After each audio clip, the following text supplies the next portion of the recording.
Biye tene mekalo kile mugani wolofla samba fla ani tan konoto hanga foli ani walinyando be kanyeshi awma ni kuma namba soro o munuskilembe jabaranu koro yasha famiyal bisika soro ofe tv shirifla bamanankan kuna fonuna minu mena wala wala like awye mali kuna fonu ani jien fon retawla amba fo na ngunia akuma seli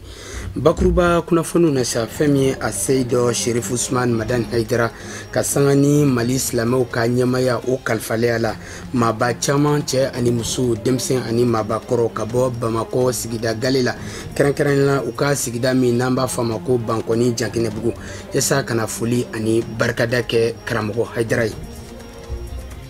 ubale ko fe fami bakruba kuna foni alibi fami ONG Alfarkuye ka sangani aka bara ubulo datugo no ye banmanke ke walu ye kata kanyeshin fantaw ani desebagato ma kerenkenen ni sungalo kaluba inkondana uyo bara bado wale minkera dogokun temenena ma chama yira kene kondana yesa kana ke ni bara kerenkenen ni sheria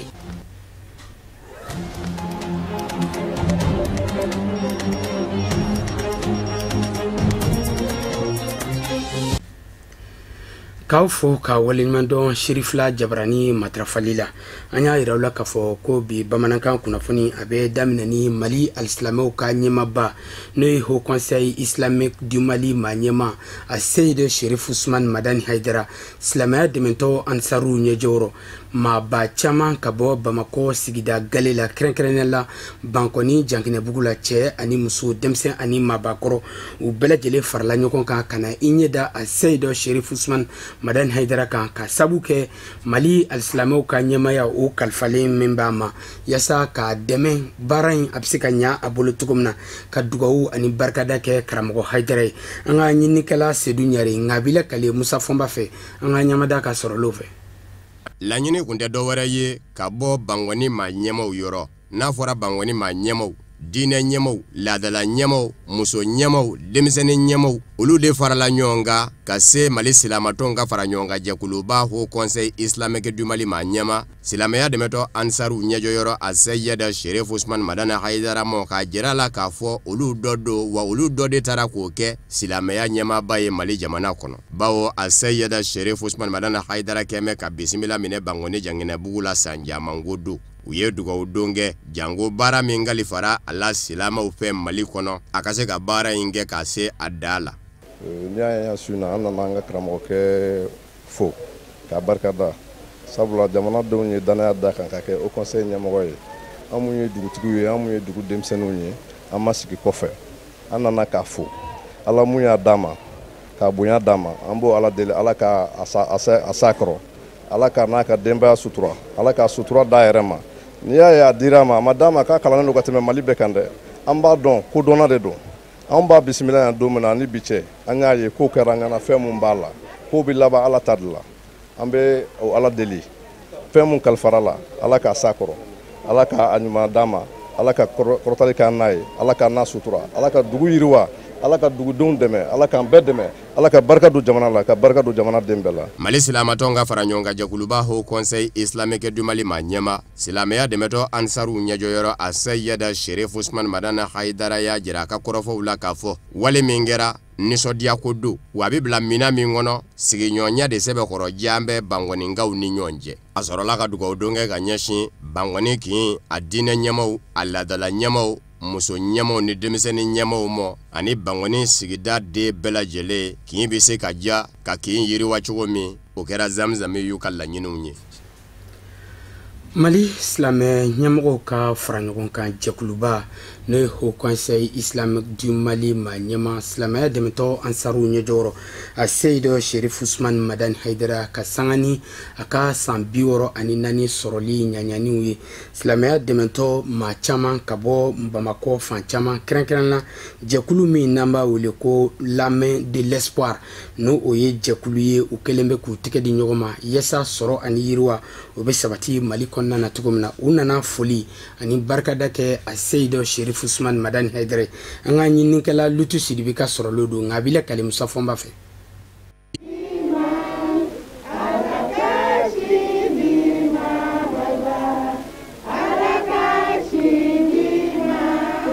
baaraw daminɛna ni zigiri poyi ani alawale ɲuman dɔ de ye association main de l'espoir fɛ ka sanga ni zamzame yo ka san 60 ani san 4 sɔrɔli ye ɲɛnamaya la a Seyida Sherif Usman Madani Haidara tɔn yɛrɛ sigira senga ni bani ka laɲiniw waleyali de ye u fɛ ɲinaya san 10 dɔɔni ye tɔn in gɛmɛ ka baaraw minnu boloda a yɛrɛ ye Ala ka dɛmɛ kɔnɔ olu ka latigɛ a ye o ye an balakaw yɛrɛ u ka dugu jɛko 20 da ma ya kɛcogo bɛ se ka yɛlɛma u bolo cogo min ni u ka dɔnda u ka wuriyaliw ye bololabaara nasiraw ka se ka dɔ kɛ u yɛrɛ ye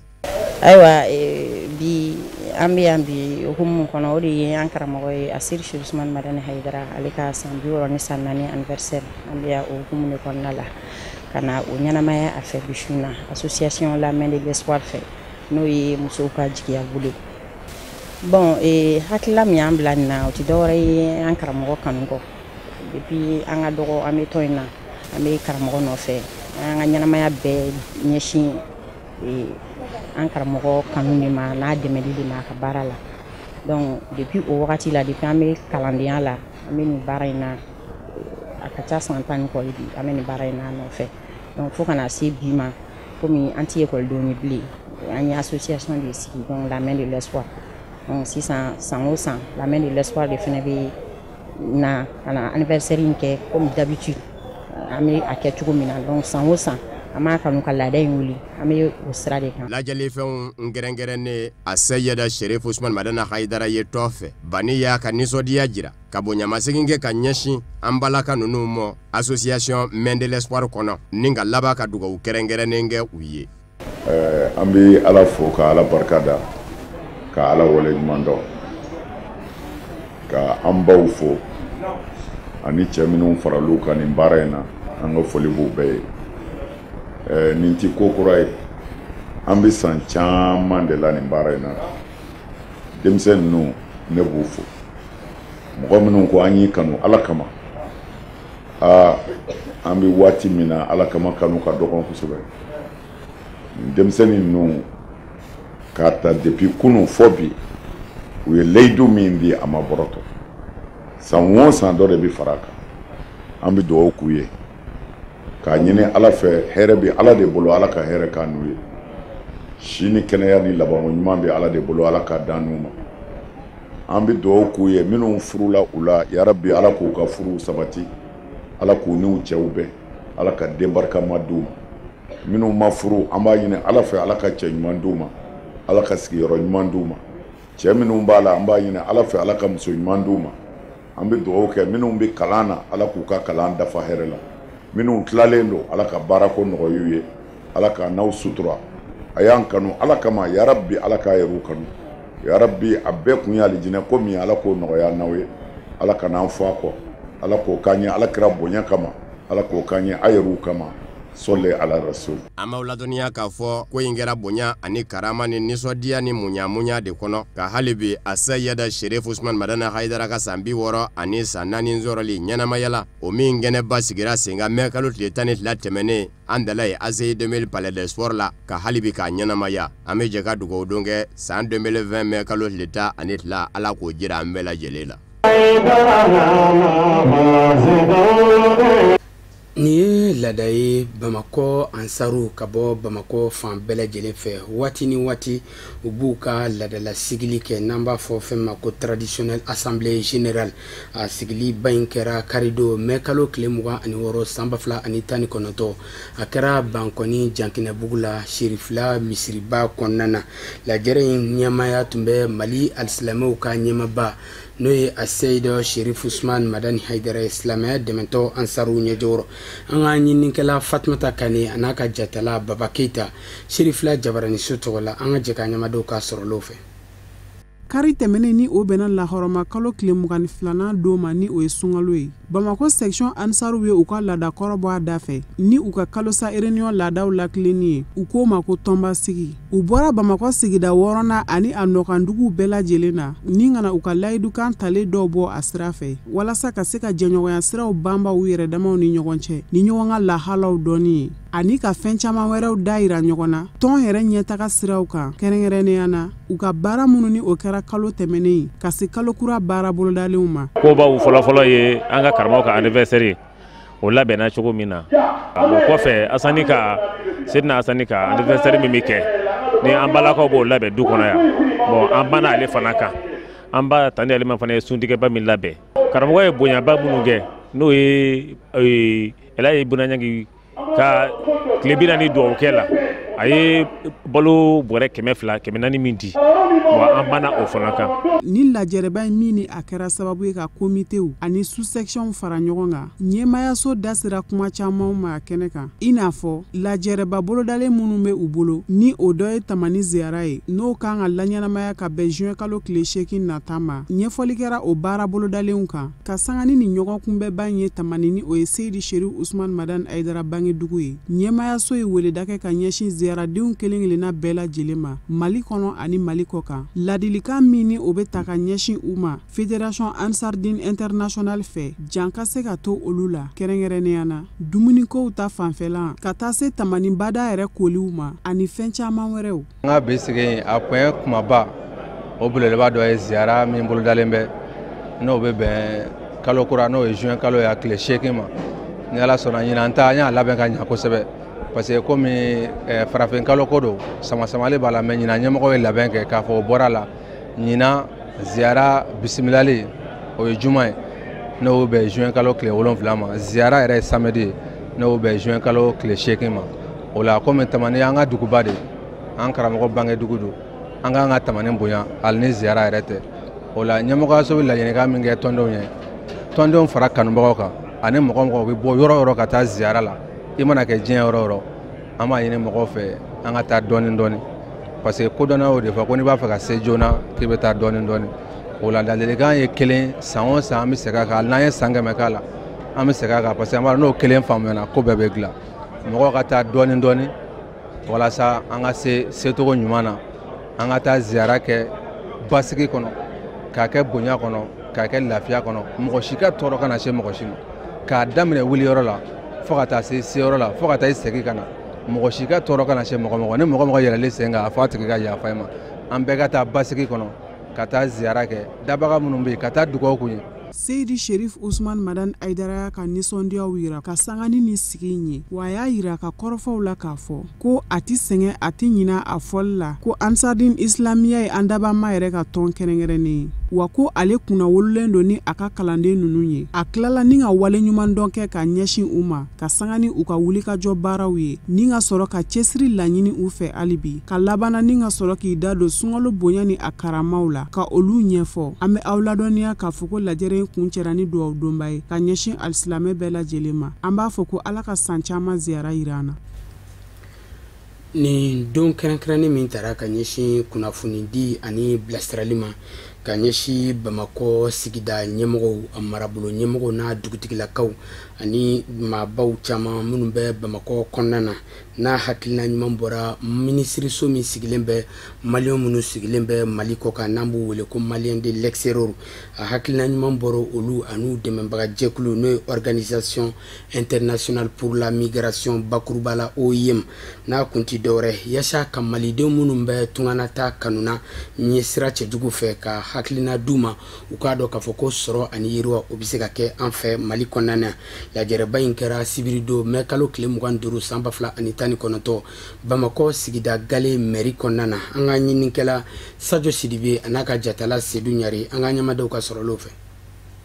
ni lajɛrɛ in kun bɛ tali kɛ Bamakɔ commune yɔrɔ bɛɛ lajɛlen na laɲini tɛ dɔwɛrɛ ye min b'a to ka se ka dugutigiw maires ani dugu denmisɛnninw ka se k'u bɛɛ lajɛlen kunnafoniya kɔlɔlɔ min bɛ tungalafɛ jugu sennama sira fɛ ni bi rencontre a bɛ kɛra n bolo kɔnɔdiya de ni an ka baara de ni y'a mɔ mairie tɛ foyi ye ni mɔgɔw tɛ mɔgɔw ye mun ye jamanadenw bɛ ni sigilen b'a kɔnɔ mais fɛn dɔ bɛ bi kɛ bi a bɛɛ bɛɛ ka so a bɛ du bɛɛ la o ye mun ye an ka denmisɛnninw bɛ taa o b'a fɛ ko fɛ qui voit l'immigration ninnu bɛ taa tunga la tunganko Mali la a b'an danbe la adamaden se ka mɔgɔ bali a ka tungan kɛ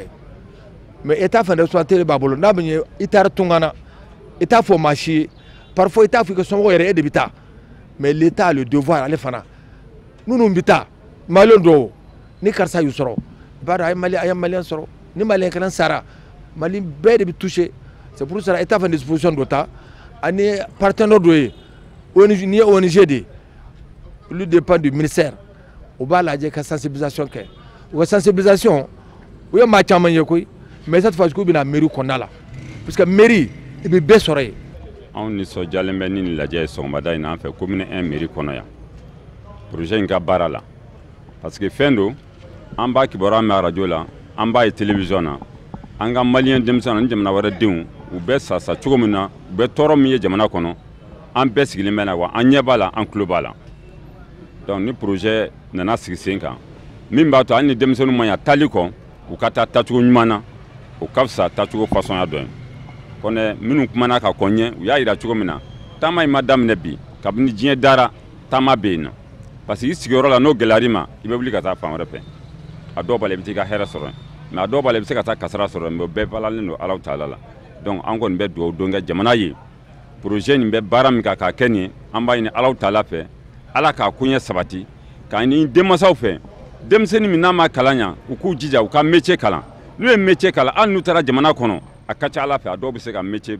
fɛn kɛ n'i ma baara wɛrɛ sɔrɔ i bɛ se k'i ka métier i bɛ se ka nafa sɔrɔ a la. nin projet in senkɔrɔma donna ni Union européenne ka dɛmɛ ye ka sababu kɛ kɔlɔlɔ minnu bɛ tungafɛ taga jugu la senama sira fɛ n'i ye jateminɛ kɛ u ye hakili di ɲɔgɔn ma min b'a to jamana minnu bɛ CEDEAO la u bɛ se ka ɲɔgɔn sira labɔ cogoya min na o hukumu kɔnɔna na k'a daminɛ san 2000 fo ka taa se san 2014 ma maa 22 ɲɔgɔn na olu de tora kasara la tungafɛ taga jugu senama sira fɛ. an ka projet Union européenne de y'a financé a financera pour que an bɛ se ka maliyɛnw kunnafoni gɛlɛya min bɛ taali la kɔfɛ an ka tungaladen ninnu u ka taali la kɔfɛ tungalata bɛɛ b'a dɔn a ma daminɛ bi awa projet fana ka laɲini tɛ ka tungalata bali an tɛ se k'a bali parce que an ka hɛrɛ b'a la mais mun bɛ taa sira ɲuman kan mun bɛ papier ta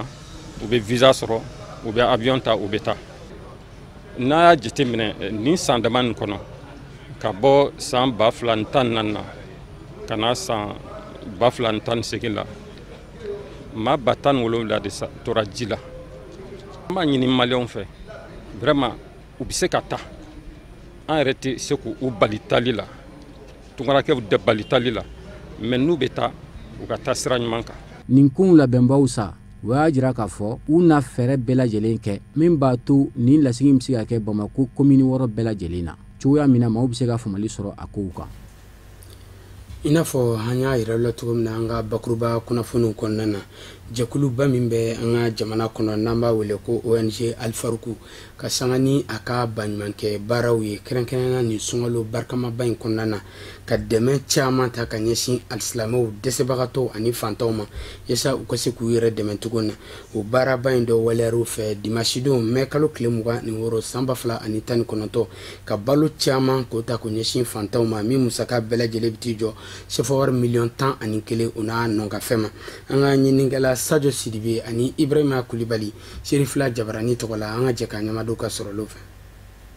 walasa ka laada timiya fɛn min ye ONG Alifaruku ɲɛmaaba ni o ye Imam Ibrahim Kontaw ye a ye layidu dafa ɲinan tuguni ni ka wuli ka don a silamɛɲɔgɔnw jigikɔrɔ ka se ka balo d'u ma min bɛ se ka to sunkalo in kalo barikama u bɛ se k'o kɛ damu na cogo min na ɲinan balodi ninnu bɛ tali kɛ malo kilo 50 sukaro kilo 5 tili lituru 5 fo ka taa se makarɔni paquets ma n'o musaka bɛɛ bɛ taa jɔ $11,000 a n'a kunkan fɛ k'a ɲɛsin du 400 ma. ni an ka sunkalo baaraw n'Ala Taala sɔnna a kuncɛli ye Bamako yan nɔ n'an bɛ taa région baaraw daminɛ n'Ala Taala sɔnna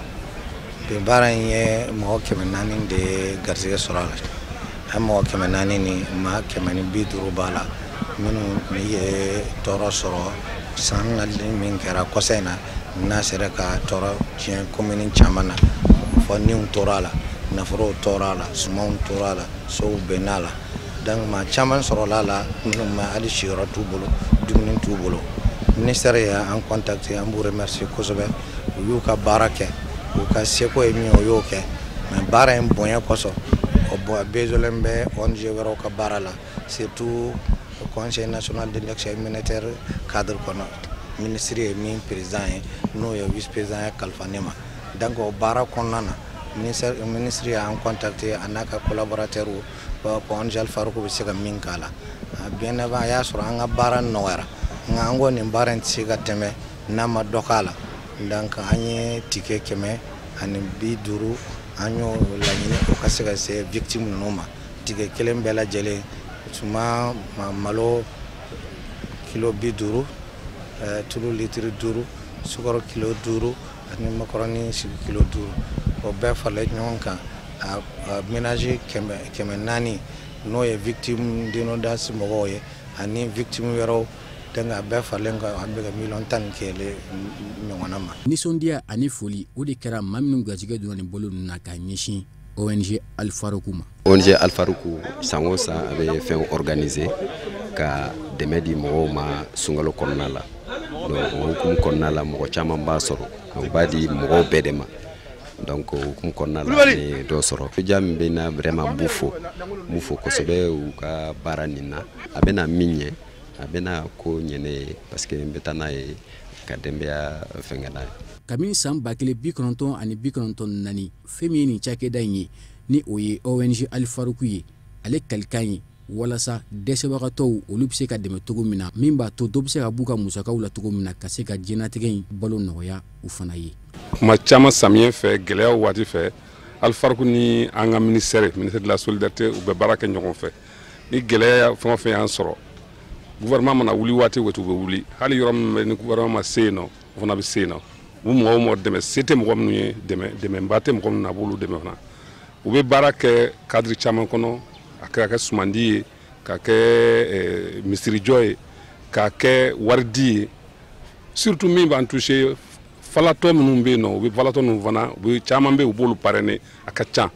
donc o b'a jira k'a fɔ anw bɛ ka kan ka baara min kɛ u bɛ caman t'a la. ONG Al Faroukou ɲɛmaa ka haminakoba ye min ye walasa dɛsɛbagatɔ min Mali kɔnɔ dɔ bɛ se ka b'u la cogo min na ani fana sunkalo o sunkalo ka se ka dɛsɛbagatɔw ɲɛji cɛ kɛnɛ kun cɛra ni balodiw ye.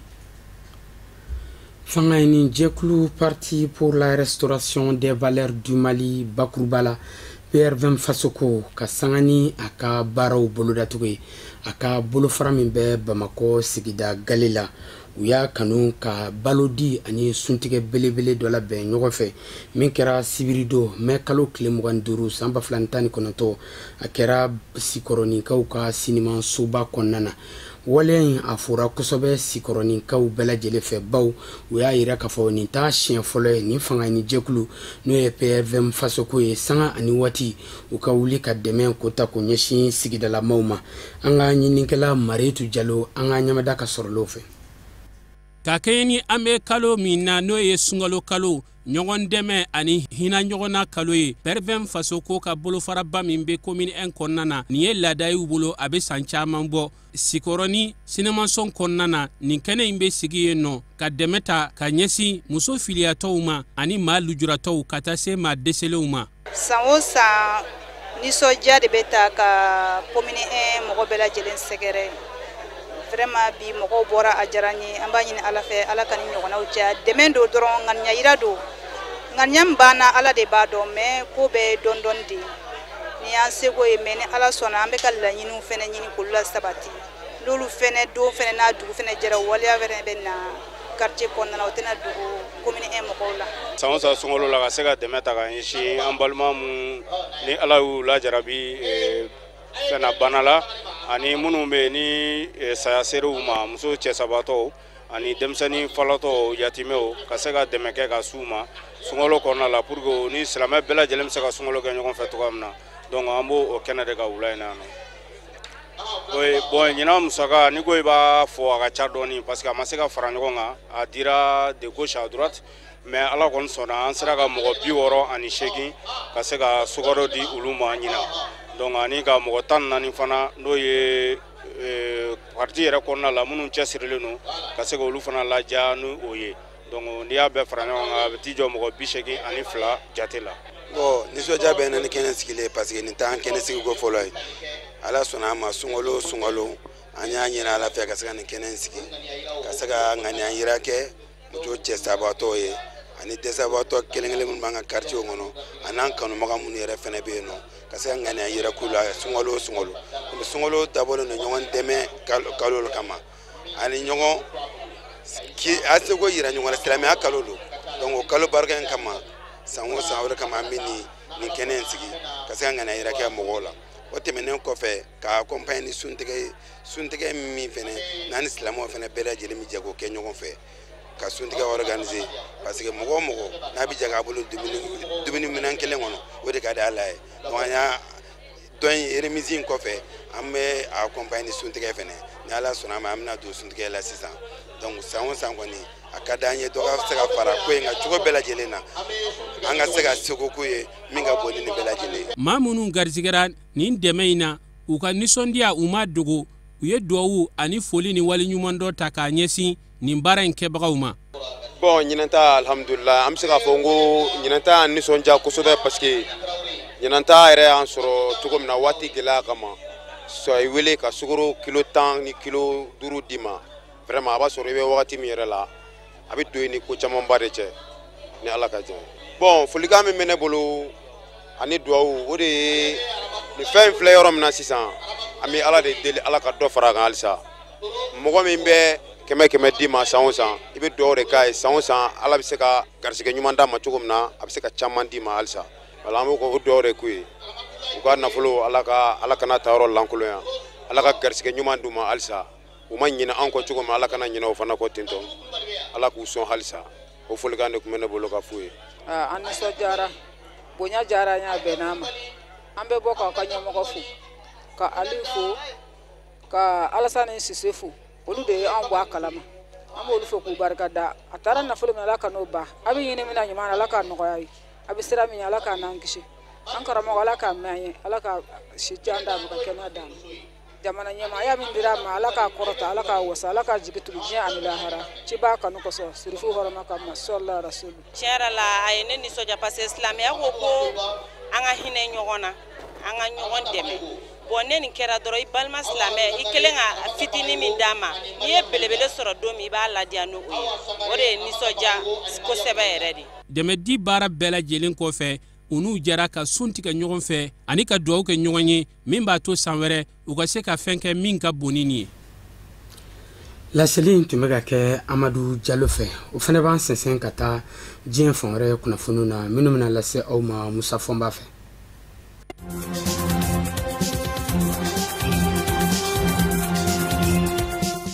Algérie jamana kɔnɔ jamanakuntigisigi kalata a to mɛ juillet kalo tile 4 nata la a ɲininen kun do mɔɔw fɛ minnu y'a kanu ka kɛ cɛbɔ ye ka jamana ɲɛmaaya ɲini yanni sibiri mɛ kalo tile 25 cɛ u ka na ni u ka jamana ɲɛmaaya ɲini ni gafew ye u b'a jira k'a fɔ o dadugura nka ko min kɔni kɛra kɔnɔguwanko ye Algérie kunnafoni di soba dimanche maaw dafalen ko gafew tɛ se ka bisimila bilen ale ko maa kelen ma na ni jamana ɲɛmaaya ɲini ni gafew ye o b'a jira k'a fɔ jamanakuntigisigi kalata min kan ka kɛ juillet kalo tile 4 nata cɛbɔ ma sɔrɔ o ma tila o fɔli la jamana sariyasunba kɔlɔsiyɔrɔ conseil constitutionnel min ye gafe bisimilaba ye o y'o kɔrɔfɔ nkalontigiya dimanche Bilisa Ɲami kun do Algérie diɲɛ da ye tiɲɛ ye o ma se ka dɔn dimanche sɔgɔmada yanfan fɛ kunnafoni dɔ dira jamana sariyasunba kɔlɔsiyɔrɔ fɛ ko cɛbɔ 2 olu ka gafew bisimilala fɔlɔ ye Abdel Hakim Hamadi ye filanan ye Hamida Tuwari ye k'olu taara ni u ka jamana ɲɛmaaya ɲini ni gafew ye k'u di jamana sariyasunba kɔlɔsiyɔrɔ conseil constitutionnel la sibiri mɛ kalo tile 25 yanni kumaw ka dafa nka dimanche sɔgɔmada yanfan fɛ jamana tɔgɔla kunnafoni di soba ka sin k'i dantigɛ k'a fɔ maa kelen ka gafe ma bisimila yanni sibiri minuit cɛ a ye maaw kɔnɔ kuwa kunnafonidilaw minnu fɛnɛ tan kun bɛ bɛlɛnin na jamana sariyasunba kɔlɔsiyɔrɔ dalalaw la u ka se ka kow seereya olu fɛnɛ ko u ma maa kelen ye min nana n'a ka jamana ɲɛmaaya ɲini ni gafe ye sibiri mɛ kalo tile 25 yanni minuit cɛ ko u kɔni ye Lagdar Benzahiya ye ale ye surasi kɔrɔ don a bɛ sɛgɛnnafiɲɛ bɔ la a dɔn tɛ ten Algérie ka den fanba fɛ politiki binaku kan ale kun dara n'a ka gafew ye jamana ɲɛmaaya ɲini ni gafe nka labanna k'a bɔ a ma yɔrɔnin na maa filanan ko Abdel Hakim Hamadi ni jamana sariyasunba kɔlɔsiyɔrɔ kɛ mɛ k'o tɔgɔ fɔ maa filaw la kunnafonidilaw ko yanni jamana ɲɛmaa kɔrɔ Abdel Aziz Bouteflika ka kafo kun ka jaso ka jakoya jigi ka bɔ fanga na surasiw fɛ k'a kun y'a ɲini k'a bɛ kɛ cɛbɔ ye ko nka kabini Abdel Aziz Bouteflika jiginna ko ale ta bɔra a mɔ o kumana jenda ye tiɲɛ ni ngoro Algérie mo kono gwane dona ye nga dimanche wulatile yamba pe jamana shara suma kolosi yoro conseil constitutionnel kunga ka sigi doke o sigi min bene kera kunafoni bamadi mo ma o ko kunga maminu nume wuli ka jowni nun soko ya tama unafa befe Algérie no lu de kera sababu ye ka surasiw ke ka jamana nyema koro Abdel Aziz Bouteflika jako ya jigi olu ko ku yendo teni jamana kundigi sigi kalata labeni ye juillet kalotile nani hali no ya sur la surasi ya nyema ba General Ahmed Gaïdé Sall ka laɲini ye kwa ka kɛ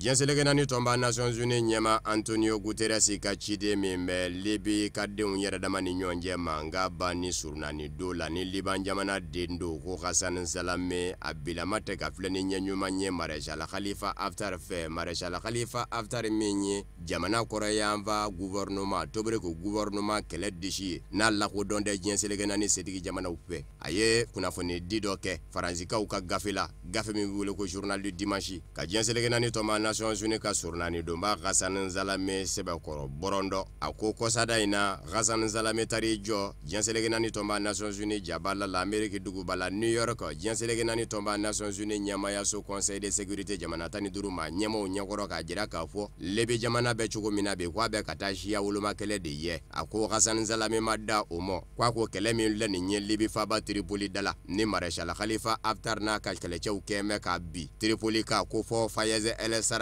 diɲɛselekɛnani setigi jamanaw ka jamana ɲɛma lakodɔnnen ka minɛ ni k'u daga ta ka bɔ Tripoli dala k'a laban ye jamana tilali ye 2 ye o kɔrɔfɔ de ma bɛn Maréchal Khalifa Haftar mɔ Maréchal Khalifa Haftar y'a yira Faransikaw ka kunnafoni di gafe kɔnɔ k'a fɔ Libi tilali ko kuma k'i b'a sɔrɔ k'o de ka di Libi juguw ye kɛ a ko ɲankuma o de ka di diɲɛselekɛnani tɔnba Nations Unies ka surnani donba Hassan Salame ye a ko nka ko Hassan Salame k'a dɔn k'a fɔ a ye nin kuma in min fɔ ko kuma nangi dɔ fɔ don k'ale balolen to Libi dugukolo ka ale Maréchal Khalifa Haftar Libi tilali ko kuma tɛ yen a ko Hassan Salame bɛ ka kuma minnu fɔ ko kodɔnna ka kuma tɛ a ko bibi na Hassan Salame sɛbɛkɔrɔ yɛlɛman bɛ ko jateminɛ bɔn bɛ a ka ko a na don surnani don la k'a kun tɛ ta a ko surnani donba min bɛ fa kelen dɛmɛ fa kelen ka k'o tigi dama man kan ni surnani don ye a ko nin n'a ɲɔgɔnna kuma o b'a jira ale Maréchal Khalifa Haftar la k'a fɔ labɛn de bɛ ka sabati jamana dɔw fɛ maa ɲɛma dɔw fɛ ka se ka Libi tila fɔ ka taa siya wolomakɛlɛ don Libi siyaw ni ɲɔgɔn cɛ a ko nka hali bi Hassan Salame n'o ye surnali donba ye a k'a dɔn k'a fɔ Libi jamanadenw bɛɛ lajɛlen kalenka ye fɛn min ye Libi kelen ɲa sabatili a ko a tɔ bɛɛ lajɛlen ye kuma nangi dɔ fɔ ye a ma ladɔnniya k'a fɔ kabini san 2011 ni diɲɛselekɛnani setigi jamanaw ye Muammar Kadhafi kundo kana bila bila Libi jamana kulu maramafɛntigiw ma na ye mara min na olu de ye yen worow ye a boson bɛ olu ni ɲɔgɔn cɛ Maréchal Khalifa Haftar de ko sa ko fɔ a ka a bɛɛ lajɛlen k'u k'a jɛ nka diɲɛselekɛnani setigi jamanaw fɛnɛ b'an bɛ k'ale lakodɔn a baara ta cogoya bɛ ale de bolo n'a fɔra ko ka kɛlɛ yɛrɛ bi u dan bɛ fara maa min ka Fayez El Sarraj o dajuru bɛ kulu maramafɛntigiw bolo u b'a ngazalo ka taa fanfɛ fami ma na ja bawo a bɛ faba min na Tripoli yɛrɛ a se tɛ Tripoli dugu la janko Libi dugukolo fan wɛrɛ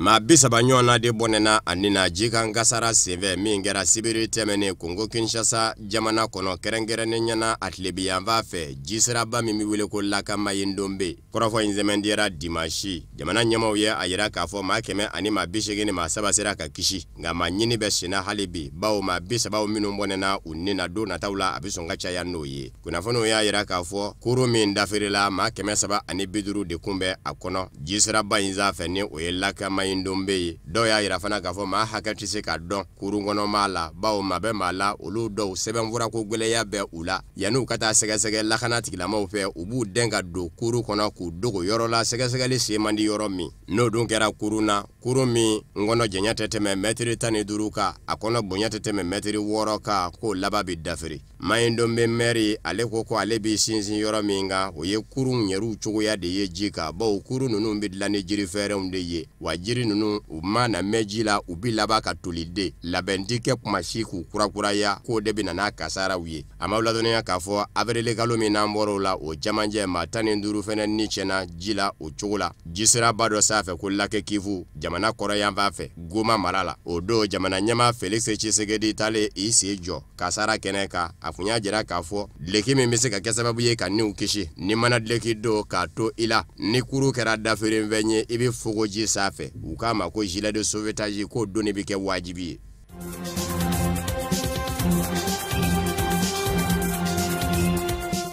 Malawi jamana sanfɛ kiri bulonba y'i dantigɛ sibiri mɛ kalo tile 25 k'a b'a ɲini kalata labɛnni jɛkulu commission électorale fɛ a bɛ ka jamanakuntigisigi kalataw ni wasadensigi kalata jaabiw minnu dɔɔnin bɔ k'a k'u jɔ. Kalata ninnu kɛra mɛ kalo tile 21 jamana ɲɛma kɛmɛ k'i kanbɔ a yɛrɛ sigiyɔrɔ nɔfɛ. Bibi in na jamana sanfɛ kiri bulonba a bɛ ka kala turu fangasinamatɔ ɲɛma dɔ ka laɲiniw de kan. Parti du Congrès du Malawi o ma ɲɛma ye a jira k'a fɔ a ka jateminɛw bɔra a kan ko marabolo 28 na taa sɛgɛsɛgɛli kalata labɛnni jɛkulu fɛ ko fiɲɛma ko caman bɛrɔ i bɛ yɔrɔ dɔw jɔsilen ye ni ka bololasɛbɛnni kɛ o kan a barata subahana mansi de bɛ k'u dasi ko min b'o cogo la olu tɛ se ka da la k'a fɔ kalata jaabi bɛ bɔ ka kɛ jaabi jɛlen ye o kumana olu tɛ se ka jaabi in lakodɔn. Kabini o kɛra sanfɛ kiri bulonba fana k'a b'a ɲini kalata labɛnni jɛkulu commission électorale fɛ a ka jaabi ninnu bɛɛ lajɛlen jɔ. Jaabi kunfɔlɔw minnu kun bɛ ka bɔ kalata labɛnni jɛkulu fɛ a kun y'a yira k'a fɔ n'i ye jaabiw sigi sigiyɔrɔma 4 ko 3 bɛɛ lajɛlen kɛ mɛ ka sebaya di maa min bɛ k'i kanbɔ a yɛrɛ sigiyɔrɔ nɔfɛ o kɔrɔ ye jamana ɲɛma kɔrɔ Peter Mutarika ko 100 sarala Malawi ka denw mana sigi ko 40 kɛmɛ ka danaya d'a kan. Fangasinamatɔ ɲɛma min ye kulekan bɔ sanfɛ kiri bulon la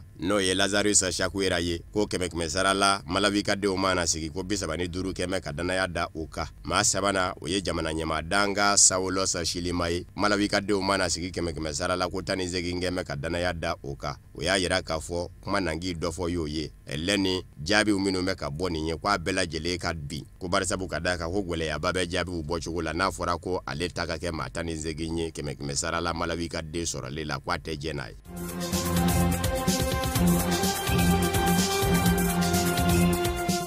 Madagascar kaw fɛ ka bɛn ni ntɛnɛn mɛn kalo tile 27 ye wasadensigi kalataw bɛ kɛ wasaden kan ka bɛn 151 de mɔ. Marabolo caman na maa 2 de bɛ ɲɔgɔn sɔrɔ o kɔrɔ ye fanga ɲinindɔn 2 de bɛ ɲɔgɔn sɔrɔ maa min kɛra jamana ɲɛmaa ye bi Angela Joel a n'a ye maa min bi ka kɛ jamana ɲɛmaa ye Marc Ravalomanana jamana ɲɛmaa kɔrɔ olu de bɛ ɲɔgɔn na. Diɲɛ na wasaden fanba sɔrɔ wasabulon kɔnɔ Angela Joel ka laɲini ye o ka kɛ ale ye walasa a ka fanga labaara cogo ka nɔgɔya a bolo. Nka Marc Ravalomanana jamana ɲɛmaa kɔrɔ kɔni ka laɲini de ye wasaden caman fɛnɛ ka sɔrɔ a fɛ walasa Angela Joel ka fanga o labaara cogo ka gwɛlɛya o bolo. Marc Ravalomanana jamana ɲɛmaa kɔrɔ a ka cɛbaw ka wasadenya ɲini maa 100 ani maa 9 don. Angela Joel jamana ɲɛmaa yɛrɛ bolo ko i man ka minɛ nɔgɔya la barisabu ka da ka jamana sariya sunba 100 ka jira k'a fɔ fanga ɲinindɔ min mana wasaden fanba sɔrɔ minisiri ɲɛmaa bɛ bɔ e de fɛ yen. N'a fɔra ko jamana ɲɛmaa kɔrɔ a fadenkɛ Marc Ravalomanana ka fanga ɲinindɔ ka wasaden fanba sɔrɔ ko minisiri ɲɛmaa ka bɔ o fɛ yen jagoya Angela Joel ɲɛ b'a la k'a fɔ a bɛ sɔn k'a ka ko gwɛlɛya a bolo. O kumana ni a sera ka Marc Ravalomanana ka fanga ɲinindɔ dan ni furanjɛba ye kow bɛɛ lajɛlen bɛ to a ka bolo ka wasabulon kɔnɔ. Wa bibi in na caman y'a jira k'a fɔ Angela Joel a ka fanga ɲinindɔ kɛ mɛ ka Madagascar marabolo bɛɛ lajɛlen minɛ.